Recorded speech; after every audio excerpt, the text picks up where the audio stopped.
eselon 2 yang banyak kosong di pemerintah Cilegon. Seru deh. Ada 9. Kalau hari ini belum mulai, itu RSUD 5 lantai itu tidak akan terlaksana. Tahun apalagi kalau ngitung dari Indonesia merdeka udah berapa puluh tahun, air aja masih susah. Astagfirullah.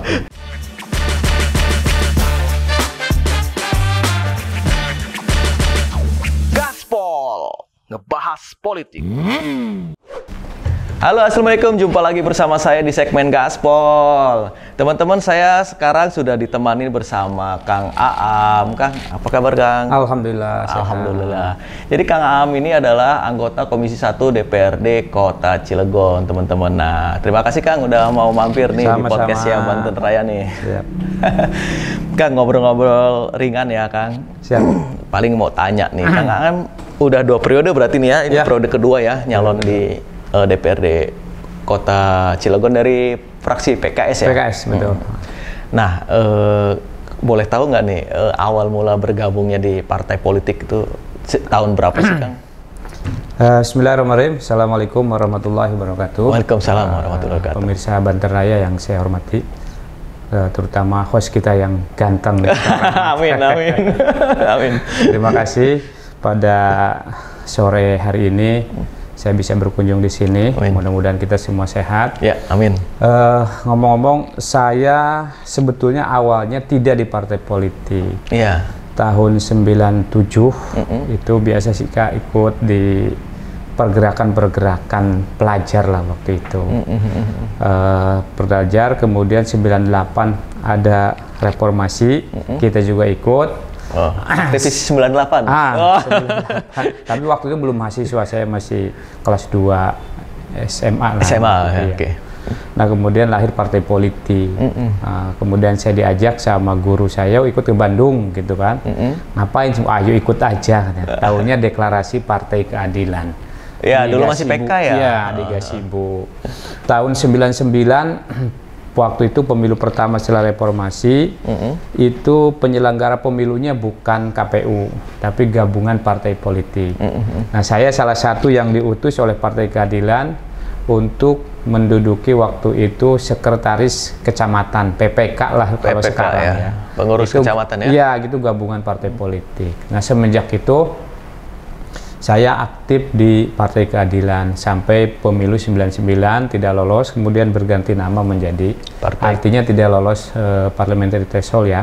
Nah, berarti ganti nama pemilu berikutnya gitu. Nah, ganti nama pemilu berikutnya menjadi Partai Keadilan Sejahtera. Gitu. Seperti itu awal mulanya. Dan sampai hari ini saya tidak pernah pindah kemana-mana gitu. Istiqomah di PKS. Mantap, mantap.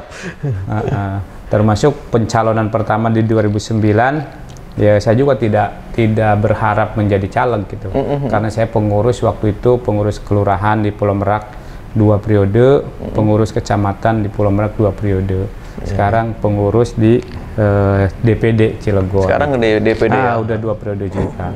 Jadi mungkin karena kader gitu, makanya dicalonkan oleh partai 2009. Awalnya sih menolak 2009 itu karena kader harus nurut ya nurut aja. Nah gitu. Itu harus mau. Iya harus mau.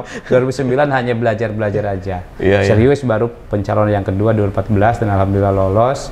2019 disuruh maju kembali, lolos lagi. 2024 disuruh maju lagi gitu kan mungkin. Luar biasa. Ini kalau nyalon periode keempat.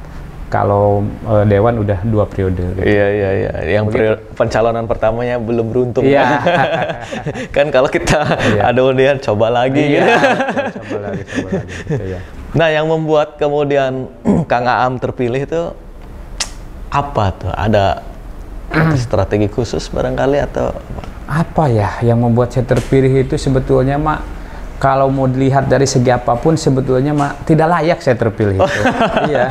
Bisa aja. Iya, tidak layaknya apa? Pertama ya saya bukan keluarga besar di sini. Yang kedua saya juga tidak sekolah di sini. Yang ketiga juga tidak punya bisnis yang besar di sini gitu. Cuman waktu itu begitu saya dicalonkan 2014, saya sudah bertekad berniat bahwa kali ini saya harus berhasil. Nah, tapi saya karena orang organisasi, menjadi ketua paguyuban pasar, menjadi ketua paguyuban kedaerahan, menjadi pembina ini dan itu, ya akhirnya kita melalui jaringan itulah untuk bisa dikenal banyak orang dan orang mungkin ngelihat bahwa ya paling tidak ada 1-2 orang yang di Pulau Merak dan Grogol itu menitipkan suaranya kepada saya. Dan alhamdulillah terpilih waktu itu. Berarti boleh saya ambil kesimpulan suksesnya itu tadi ya membentuk jaringan-jaringan gitu jaringan melalui organisasi. Senang berorganisasi seperti ya. Iya betul. Sampai hari ini saya banyak amanah di organisasi banyak kepengurusan A, B, C, D yang banyak ya. Nah, karena dari awal kita aktivis gitu ya. Jadi aktivis. Iya. Jadi kalau nggak berorganisasi kayaknya badannya sakit. Ada ya kayak gitu ya orang saking pengen. Ya karena biasa bergerak. Betul. Pengen ketemu kan selain selain punya manfaat banyak tadi, salah satu manfaat organisasi kan silaturahmi. Iya betul. Punya banyak kenalan masyarakat. Tadi itu orang pasar kita kenal. Apa punya organisasi paguyuban pasar gitu ya kan. Nah, kenapa sih memilih PKS? Saya sih sebetulnya memang dari awal kenal partai ya Partai Keadilan PKS sampai hari ini belum beralih karena memang mungkin itu sesuai dengan apa yang ada di diri saya. Sesuai platformnya. Platformnya sudah ada, kita baca platformnya, kita baca visi misinya. Terutama memang yang paling saya tidak bisa terpisah dari partai ini adalah terkait dengan pembinaannya. Jadi kita mau pindah kemana saja, jenjang karir kita di partai itu tetap tidak akan pernah mundur gitu. Jadi sistem kepartaian ini yang membuat saya nyaman lah di sini kan gitu. Misalnya saya pindah dari sini ke Papua, pindah bahkan ke luar negeri sekalipun, kita tetap akan menyambung dengan partainya. Gitu, Memang PKS terkenal solid. Iya, alhamdulillah. Jaringan ibu-ibu majelis taklimnya, apalagi itu. Itu yang dikenal solid itu ya itu PKS betul. Nah Kang, selama 2 periode jadi dewan atau wakil rakyat itu udah berapa komisi tuh pindah-pindah? Saya hanya 2 saja. Sebelumnya di komisi 2 periode pertama setengah periode, pindah ke komisi 1 setengah periode pertama, yang kemudian dari 2019 sampai sekarang di komisi 1 nggak pindah-pindah. Ya di situ. Ngurusin pemerintahan. Hukum dan pemerintahan. Oke. Nah sekarang lagi ada info apa nih di komisi 1 nih Kang, yang bisa disoroti di OPD gitu? Ya sebetulnya kalau di komisi 1 kan mitranya itu banyak sekali ya. BKD. Bukan, BKD di komisi 3. Oh, komisi 3 ya? Kalau di kita di komisi iya BKD ya. Sekarang namanya ini bukan BKD. BKPSDM. BKPSDM. Itu untuk kita. Kalau namanya BKD sekarang BKPSDM. Ya di komisi 1 itu. Kemudian ada BPBD, ada Damkar, ya. Sekarang yang paling sering kita sorot itu terkait dengan BPBD dan Damkar. Karena lagi musim kekeringan, bencana kekeringan. Jadi saya setiap hari harus mengontak pihak-pihak terkait untuk mengadvokasi bencana kekeringan yang ada di dapil saya di Pulau Merak. Pulau Merak. Iya, itu banyak sekali. Pak Haji, sumur-sumur sudah kering, gak ada air. Saya telepon langsung, beberapa jam datang. Masyarakat senang gitu, jadi nggak perlu nunggu hari kalau hal itu, karena kita minta ini layanan harus cepat gitu, karena kebutuhan yang mendasar ya. Nah, kemudian di komisi 1 juga tadi BKPSDM kita sedang fokus juga menyoroti terkait eselon 2 yang banyak kosong di pemerintah Cilegon. Seru deh. Ada 9 OPD. 9 OPD yang kosong, dan kita sering mengundang pansel karena Cilegon masih menggunakan pansel. Beda di daerah-daerah lain ada yang tidak menggunakan pansel di dalam mengisi. Kalau nggak salah jabatan. Oh, dulu Baperjakat ya, sekarang mah pansel ya. Khusus untuk eselon 2 pansel gitu. Pakai open bidding berarti Pakai open bidding, iya gitu. Nah ini kemarin sudah dari Januari kita mau mengundang 8 Januari saya masih ingat waktu itu mengundang pemerintah Cilegon dan akhirnya saat itu juga langsung keluar SK Pansel. SK Pansel, tapi sampai ini bulan 10 masih belum selesai. Berarti kosongnya sebelum ngundang udah kosong berarti? Udah kosong. Hampir setahun. Waktu udah itu setahun. 6, sekarang nambah udah jadi 9. Iya. Kayak saya punya datanya deh kayaknya. RSUD ya? RSUD, Dispora, Dinas PUPR, Disnaker, iya betul. Disperindak, Kesbangpol, BPBD. Nah ini BPBD kewenangan Komisi 1 deh. Mitra Kerja, Dishub, dan DP3AKB. DP3AKB ya betul. Itu sebetulnya dinas-dinas yang sangat strategis terkait dengan pelayanan. Kenapa Komisi 1 konsen untuk mengawal ini? Karena memang kalau tidak segera diisi oleh yang definitif, ini kan akan mengganggu terhadap pelayanan kepada masyarakat. Karena sekali lagi yang namanya PLT itu banyak kewenangan yang dia tidak bisa kan gitu. Masih ruang geraknya terbatas. Dalam bahasanya kewenangannya terbatas gitu. Ini yang membuat kegiatan pelayanan kepada masyarakat sedikit terganggu. Ya. Terutama juga di di yang saat ini sedang menjadi konsen Komisi 1 dan kita semua terkait dengan kebencanaan, dengan kebakaran, kebencanaan, kekeringan kan gitu. Itu dinas-dinas yang kosong juga itunya. Iya, BPBD. Berarti PLT-nya sekretaris ya biasanya? Iya, biasanya seperti semua diisi sekretaris atau ada kepala dinas yang rangkap jabatan? Ada yang rangkap jabatan. Kayak Dispora kan itu merangkap jabatan dari Dinas Pendidikan. Ada yang dirangkap jabatan, ada yang PLT-nya sekretaris. Sekretarisnya ya. Nah, biasanya yang kurang efektif tuh justru dari dinas rangkap jabatan. Betul. Karena dia harus kerjanya di dinas definitifnya juga dia kerja di dinas yang di PLT-kannya. Mau sehebat apapun juga tetap manusia punya keterbatasan. Satu dinas saja pusing, apalagi megang 2 dinas. Kan kerja bukan superhero, harus super tim. Iya betul. Nah, posisi terakhir informasinya sampai di mana tuh Kang Am? Saya sebetulnya sudah mengawal ini benar-benar dari awal. Terakhir sebetulnya harus sudah selesai di tanggal 30 Juli harusnya. Ya, ini udah Oktober. Itu karena sesuai dengan apa yang sudah mereka susun sebetulnya.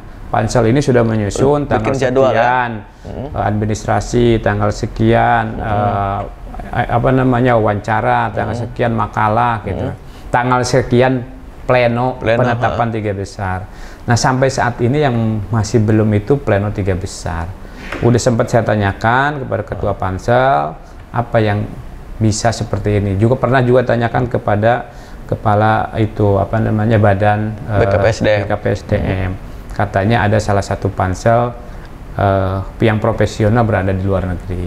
Saya bilang kan bisa hanya satu pansel ini kan banyak. Terus juga bisa juga dengan Zoom, dengan online. Nah, itu mau saya tanyakan barusan. Alasannya tidak masuk akal seperti itu. Tapi jadi akhirnya sekarang masyarakat banyak yang punya pemikiran-pemikiran negatif. Saya bilang hal yang wajar. Karena apa? Karena memang di luar kebiasaan gitu kan. Kebiasaan itu apa sih susahnya menentukan 3 besar? Walaupun 3 besar itu sudah muncul di berita itu. Info-info ini Maya, info-info. Tapi secara resmi dari panselnya belum. Secara resmi dari panselnya. Karena itu seperti itu ini informasinya. Nah setelah itu baru kan diserahkan ke Pak Wali Kota. Pak Wali Kota menentukan, kemudian baru menembuskan ke KSN. Selesai sudah kan, nggak susah sebetulnya. Itulah sehingga yang membuat banyak kegiatan-kegiatan program pemerintah ini lambat, gitu, terganggu, sangat terganggu, dan akhirnya itu menimbulkan tentunya kalau kegiatan itu tidak terlaksana ya silpa. Gitu. Apalagi sekarang mau pembahasan APBD 2024. Ya betul, pembahasan 2024. Butuh gitu. Loh itu definitif. Iya betul, sangat butuh gitu kan, apalagi sekarang juga menghadapi pemilu kan, hajat nasional. Benar.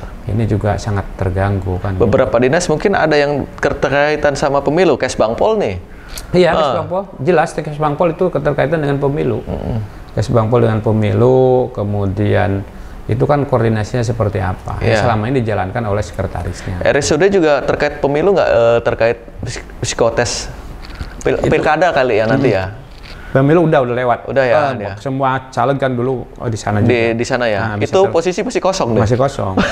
Sampai sekarang udah lewat tahapan. Iya kan, karena kalau nggak ada dirutnya RSUD itu kan wali kota juga mencanangkan pembangunan RSUD 5 lantai. 5 lantai. Ya. Harusnya tahun ini sudah terrealisasi. Karena multi years kan nanti 2023, 2024. 2024 aja Pak Wali Kota, Wakil Wali Kota kan udah selesai. Berarti kalau hari ini belum mulai, itu RSUD 5 lantai itu tidak akan terlaksana. Gitu. Nah, ngomong kembali lagi ke tadi pemilihan open bidding tadi, 9 kepala OPD. Jawaban mereka targetnya atau menjanjikan kapan, Pak, selesai? Jawabannya memang normatif ya, secepatnya gitu. Secepatnya itu bisa hari ini, bisa nanti sore. Tapi gitu. Kan masyarakat butuh kepastian. Makanya kita juga menjadi fokus kita lagi di internal Komisi 1 akan kita undang kembali. Karena sekali lagi kalau Komisi 1 sih tidak ada kepentingan dengan itu. Apalagi saya tidak punya keluarga, tidak punya kolega yang daftar di situ. Tapi apa yang menjadi kewajiban Komisi 1 itu pure supaya masyarakat itu terlayani dengan baik gitu. Terlayani dengan baik. Sekarang ini kan kalau misalnya kita rapat-rapat dengan dinas, Pak, aduh gimana ya, kewenangan kita terbatas karena PLT begini. Itu kan kita mau nekannya seperti apa kan gitu. Sementara pelayanan kepada masyarakat ini tidak boleh terhenti, terganggu, apalagi terlambat, apalagi tidak terlaksana kan gitu. Sayang kita sudah menganggarkan nih November menganggarkan untuk tahun 2024, ternyata di internalnya tidak bisa dilaksanakan karena terbatas kewenangan dari PLT itu. Nah tadi Kepala BKPSDM bilang ada salah satu tim selnya yang di luar negeri atau panselnya gitu di luar negeri. Itu kapan pulangnya Pak katanya? Waktu itu sih tanyain katanya pekan ini udah pulang, padahal pekan ini aja udah berbulan-bulan gitu kan. Sehingga memang ini bolanya sekarang ada di ketua pansel. Dalam hal ini ketua panselnya kan Pak Sekda. Ketua panselnya Pak Sekda, kemudian diisi dengan profesional. Profesionalnya berapa orang? Sisanya 3 ya? 3 kalau nggak salah 3. Totalnya 4 ya? Jadi ada profesional, ada juga yang ex birokrat, ex Sekda Ibu Sari kan, dia masuk juga di pansel juga kan. Jadi sangat menyayangkan lah kita Komisi 1 kenapa ini bisa selambat ini. Tidak ada itikat baik untuk bisa memberikan pelayanan yang cepat kepada masyarakat. Kalau memang open bidding ini selambat ini kan itu. Padahal mereka sendiri yang menentukan jadwal selesai tanggal 30 Juli. Ini aja udah Agustus, September, Oktober yang molor lagi. Nah, walaupun di dalam aturannya pansel itu tidak ada batasan waktu. Tapi kan setidaknya harus berpikirnya ke sana tuh. Masyarakat kami ini gimana? Ya agenda dibuat buat untuk apa kan? Untuk apa gitu? Komitmen bikin agenda bersama buat apa kalau tidak dilaksanakan? Seperti itu. Nah, aturannya emang apakah harus quorum tuh? Maksudnya harus lengkap? 4 pansel itu harus ada semua untuk menentukan pleno itu? Ya sebetulnya itu makan di internal mereka tentang SOP. Tapi sekali lagi kembali lagi bahwa ini hanya itikat baik saja sebetulnya. Apa susahnya sih? Kita juga yang bukan tidak didukung dengan anggaran kan masyarakat sekarang kadang-kadang ngaji bisa rapat bisa apalagi ini yang didukung dengan anggaran. Anggarannya kan per paket kan, per paket anggaran kan gitu. Betul. Bisa selesai. Kalau mereka sempat selesai kan, mereka juga bisa ngerjain yang lain juga kan. Pansel juga udah bubar kan. Makanya kemarin kita di Komisi 1 mendorong open bidding ini dihilangkan. Tapi harus diganti dengan sistem yang lebih memudahkan untuk Pak Wali Kota menempatkan orang-orang itu. Sehingga disepakati dengan ada namanya merit system. Jadi merit system itu jenjang karir yang di database-nya ada di BKPSDM. Itu dibolehkan nggak Pak secara aturan? Itu secara aturan boleh, dan banyak di daerah-daerah lain mau mengganti kepala dinas itu nggak usah nunggu-nunggu hari. Kata kepala daerah, kamu besok datang ya untuk menempati tempat ini, pakai baju ini, saya lantik besok pas apel. Selesai. Itu bisa, banyak di daerah lain. Kita kan sering-sering mengunjungi daerah lain juga, di Lampung. Dan itu dibolehkan Dibolehkan. Karena dengan begitu kan cepat. Karena secara sistem mereka Kalau untuk menduduki jabatan ini kriterianya A, B, C, D, dan yang memenuhi kriteria itu tinggal dilihat aja di database. Yang sepanjang itu memenuhi kriteria, selesai kan ya. Bahkan di situ sudah nggak ada lagi namanya praktek-praktek yang disebut oleh publik sekarang ini, ada praktek-praktek yang tidak sehat.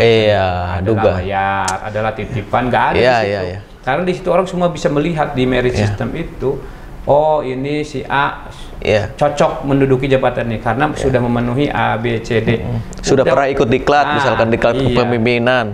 Kan? Jadi wali kota tinggal besok saya lantik kamu datang di apel kan gitu untuk menduduki jabatan ini. Tinggal jadi udah nggak nunggu-nunggu harus berbulan-bulan kosong kan gitu. Ini kan kesannya pengen demokratis Pak. Open bidding ini, cuman ternyata makan waktu tidak efisiensi kan secara anggaran dan waktu. Iya kan gitu, seperti itu. Itu saya sepakat tuh kalau memang itu dibolehkan tuh. Boleh, itu daerah sudah melaksanakan itu.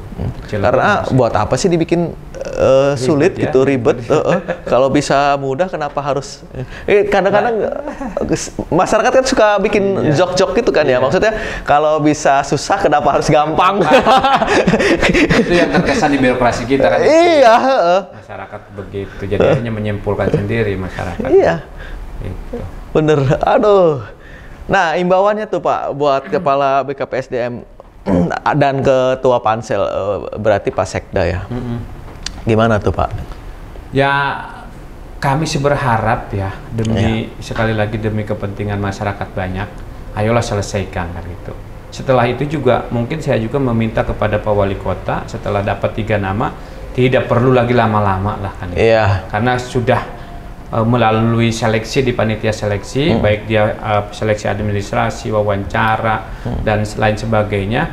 Mungkin Pak Wali Kota tinggal kalau sudah nerima ya nggak usah nunggu berbulan-bulan lagi kan. Udah kamu dinas perdagangan, dinas perhubungan, dinas ini, dinas itu udah selesai kan gitu. Nggak usah nunggu-nunggu sehingga tidak ada lagi prasangka-prasangka buruk lagi dari masyarakat. Iya bener. Untuk jangan-jangan itu lama ini setorani urung beres.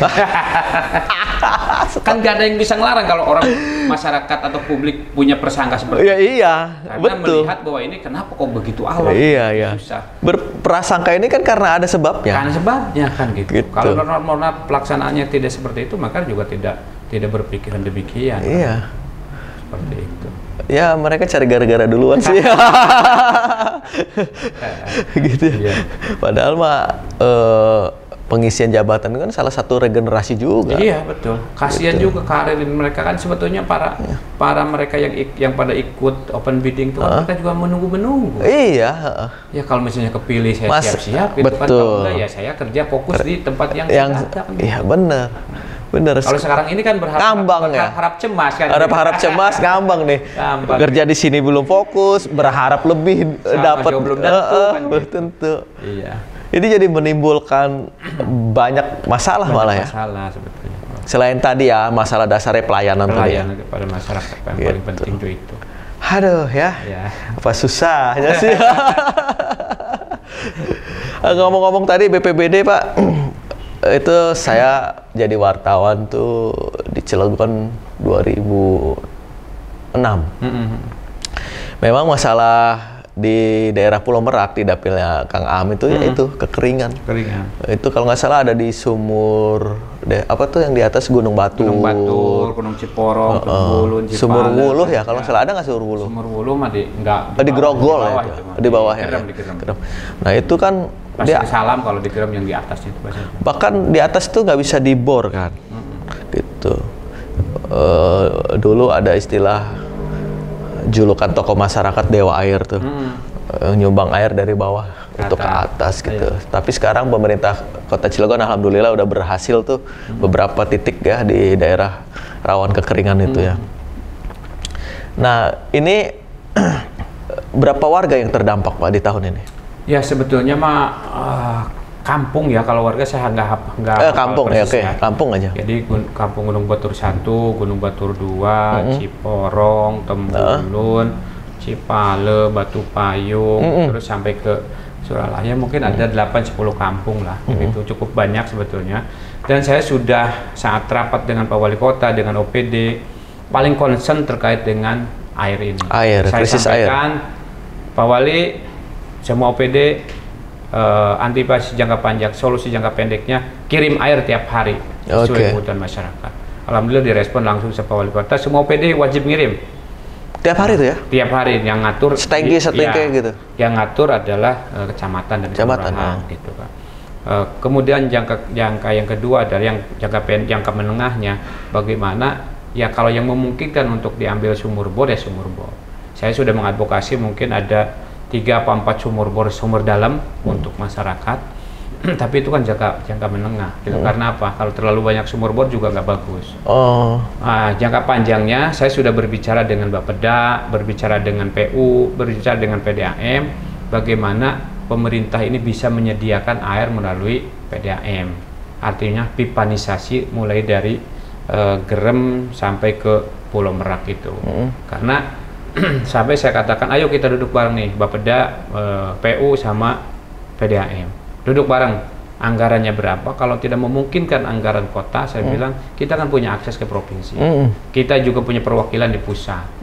Dan kata orang Cilegon, nyenggetnya tuh gampang. Nyenggetnya tuh gampang. Kenapa? Karena terkait dengan pelayanan dasar. Gitu. Akan disupport oleh pusat maupun provinsi. Nah, cuman masalahnya di sininya ada kemauan enggak kan gitu dari Cilegonnya. Konsen enggak kan tuh. Kalau konsen saya yakin setahun bisa selesai. Kenapa? Tinggal duduk bareng bertiga ini, anggarannya berapa, ini tanggung jawabnya siapa, anggarannya tidak memungkinkan Cilegon, kita bawa ke provinsi, kita punya perwakilan provinsi, provinsi tidak memungkinkan bawa ke pusat. Karena sekali lagi ini pelayanan dasar itu akan menjadi, akan mudah untuk mendapatkan dana dari pusat atau dari provinsi kan. Nah, kalau tidak ada pengajuan, tidak ada planning, tidak ada progres gitu kan, bahkan kepada Dirut PDAM yang sebelumnya saya sudah menyampaikan, Pak Dirut, saya bilang ini pelayanan kepada masyarakat PDAM nggak berubah-berubah, hanya 17-20%. Harusnya kan setiap tahun ada progres. Progres tahun ini nambah sekian persen, tahun ini sekian persen, mana saja yang sudah tercover. Ini kan nggak ada kan itu. Kendalanya apa kan itu? Kan, oh ininya Pak, apa namanya, ketersediaan airnya, jaringannya. Terus sekarang ketersediaan air apa langkahnya? Jaringan apa langkahnya kan itu? Ya bingung kan itu. Makanya saya inisiatif tuh ngajak tiga yang berkepentingan, Bapeda, PU karena PU untuk pipanisasi, PDAM yang sebagai penyalur langsung kepada masyarakat kan gitu. Ini yang sangat menyedihkan di kampung saya di Pulau Merak. Pulau Merak ya. Ya ibu-ibu ngegendong air gitu dari bawah. Kadang-kadang yang pakai motor dapat air 1 jerigen aja harus menghabiskan 20.000 bensin. Kalau yang punya motor, yang nggak punya motor ojek bisa 50.000 PP. Apa nggak kasihan kan itu? Di mana hati kita, Cilegon udah 24 tahun kan itu, 22 tahun, 23 tahun, apalagi kalau ngitung dari Indonesia merdeka udah berapa puluh tahun, air aja masih susah. Astagfirullah. Fokus ke situ harusnya. Iya, Kang Amal sampai hafal tuh. Nah, kalau pemerintah di OPD-nya sendiri hafal nggak nih? Maksudnya pemetaan dia kampung ini butuhnya itu solusinya ini, kampung ini solusinya jalur lewat PDAM cukup, kampung sini mah sumur bor. Itu hafal nggak mereka? Kalau Kang Aam kan tadi kayaknya hafal tuh. Pugo ya tadi itu. Kadang-kadang saya tunjukin kampung ini juga masih nanya Sherlock. Kalau saya mah karena memang aktif di organisasi, kemudian aktif juga di pengurus partai. Kadang-kadang batas RT dengan RT aja saya tahu. Gitu. Ada di situ ada masalah apa tahu. Ya bayangin saya harus ngurusin waktu itu kelurahan. Kelurahan kan hatam tuh. 2 periode saya ngurusin sekecamatan. Ya hatam juga. Kemudian ngurus 1 Cilegon. Hatam juga kan gitu sampai RT-nya, nama RT-nya, nama RW-nya. Gitu kan tahu kan gitu. Harusnya eksekutif juga bisa kayak legislatif lah. Ya sekarang kalau kita mau action, mau program apa, kalau tidak punya data mau gimana? Kita mau bikin program, mau bikin kegiatan, kan harus punya data dulu. Data itu di mapping. Oh di sini tidak sama dengan ini programnya. Kenapa? Karena kulturnya begini. Oh di sini tidak begini karena medianya beda. Ya seperti itu. Nah itulah yang perlu kita terus dorong di pemerintah itu. Mereka punya kreativitas di dalam mengadakan kegiatan untuk mengadvokasi masyarakat. Jangan itu aja, copy paste aja setiap tahun. Itu kan nggak bagus. Karena setiap tahun juga di masyarakat itu perubahannya cepat gitu. Nggak bisa tahun ini program ini, besok ini lagi, nggak bisa. Dengan perkembangan zaman yang begitu cepat, kita harus menyesuaikan. Kalau tidak menyesuaikan, ya ketinggalan gitu. Iya benar. Gitu. Jangan-jangan di 2024 nggak masuk lagi APBD programnya? Nah, makanya ini kan 2024 ini belum kita bahas ya. Bulan depan baru kita bahas terkait dengan agenda APBD 2024. 30 November. Makanya kita mulai sibuk nih di DPRD untuk rapat-rapat mengawal anggaran. Berarti yang akan didorong oleh Kang Am, satu tadi penyelesaian open bidding. Ya. Kemudian kedua yang sekarang mengalami dampak El Nino atau kekeringan itu adalah masyarakat wilayah Pulau Merak ya. Oke Kang, diminum dulu Kang. Kopi lah. Saya air putih aja biar kayak kiai. Iya. Dampak El Nino itu sebetulnya bukan hanya BPBD, tapi juga Dinas Perdagangan. Karena sekarang di mana harga-harga bahan pokok kan mahal naik, betul. Nah sekarang kepala Dinas Perdagangannya kosong. Apa oleh PLT terpikirkan bagaimana operasi pasar beras, operasi pasar minyak, itu kan. Kalau hanya PLT yang ringan-ringan aja, kan gitu, nggak bisa menentukan itu kan gitu. Kalau ada kepala dinas, pasti mereka berpikir gimana masyarakat supaya terbantu oleh operasi pasar beras, operasi pasar minyak, yang saat ini dirasakan masyarakat, masya Allah, mahal sekali. Mahal. Beras naik terus, nggak turun-turun. Iya, dampak dari itu. Iya. Ya, saya doakan yang terbaik lah. Amin. Semoga open bidding-nya selesai. Kemudian ada definitif supaya PR-PR tadi, program-program tadi itu terlaksana ya Kang ya. Ya, siap. Gitu. Oke Kang Am, terima kasih loh udah mampir. Senang sekali ngobrol lama Kang Am, nggak kerasa ini udah 30 menit lewat ya. Siap. Lain waktu barangkali kita isi di obrolan yang lain barangkali Kang ya. Oke teman-teman, tadi obrolan saya bersama Kang Am. Lain waktu saya ngobrol lagi nih, mudah-mudahan ada waktu lagi. Saya akhiri teman-teman. Wassalamualaikum warahmatullahi wabarakatuh. Waalaikumsalam warahmatullahi wabarakatuh.